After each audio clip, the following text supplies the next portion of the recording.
I wait on the bed with bated breath, my fingers nervously fidgeting with the ribbon on my apron baby doll lingerie. It's the sexiest thing I've ever worn for a man, and I'm more than a little uncomfortable in it. If I had known how I would feel now when I was buying it, I would have gone with a nightgown or something else far less revealing and far more frumpy. As it is, all I want to do is cover up. What does it really matter, though? If what I've been told throughout my entire adult life is true, men don't care what a woman looks like, as long as she's willing. That's not really what this is about, though. I'm willing to try some things, not others. Not most of the things that were on the order form I scanned through before I came here. Waiting is torturous. My eyes flit to the cheap dollar store clock on the wall, and I scowl at the realization that he's late. I paid money for this, and he's late? Hopefully I'll get my full session. Either that, or they'll have to take off the time that he was absent. Just thinking about handing money over for something like this makes me feel pathetic. There won't be any sex, but it still feels like prostitution to some degree. Oh well, this is what I wanted, wasn't it? To stop being boring, to try new things. And I have been curious about this for quite a while. Footsteps approach from down the hall, and my breath catches in my throat as I hear the door handle jiggle. My arms wrap around myself, covering as much of my scantily clad flesh as I can, and my mind instantly flips to wondering who's going to walk in. It shouldn't matter, due to the nature of the session, but it does somehow. I paid good money for this. I want to be turned on, not repulsed. It's a horribly vain thing to think, and looks should never matter, one way or another. Just moments ago, I was worried about being judged.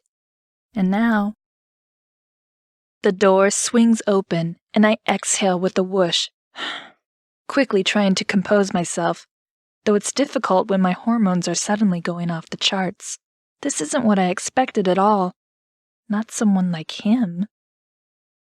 He smiles at me, his gorgeous blue eyes never leaving me as he steps inside the room. Then he reaches behind himself to close the door. My cheeks burn, and it takes everything in me not to turn from him in embarrassment. I curse my body for giving my desire away. It only reacts like this when I'm extremely attracted to someone, and men don't get much more attractive than him. Good evening, he says politely. Hi, I reply shyly, staring at the back of his suit as he bolts the door. To be honest, I expected him to be wearing leathers.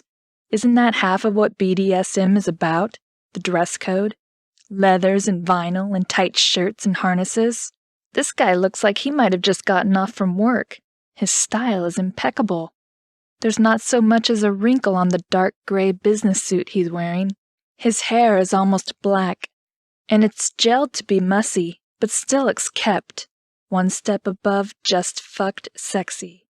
He's tall and broad, and all I keep wondering is if I'm going to get to see him naked, or at least close to naked. Shirtless will do. Finding out if he wears boxers or briefs, even better. I chew my bottom lip nervously, my eyes fixed on the way his slacks mold around his ass. When he turns around, my gaze shoots up to meet his, and I can't fight back my surprised expression, as if I've just been caught. If he knows I've been staring at him, it doesn't show. A charming smile curves his lips, the kind that sends signals straight to my nether region to gear up. It annoys me that my body is reacting so strongly to his presence.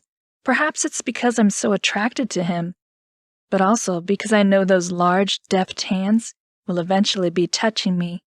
Just thinking about it makes my sex clench. It makes me wish I would have signed up for more than what I did. I couldn't be sure, though, at the time if I'd actually want it. If I'd actually want him.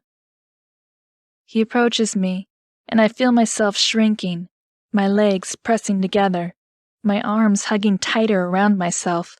I'm clamming up, my shy nature getting the better of me. Already, I'm beginning to panic.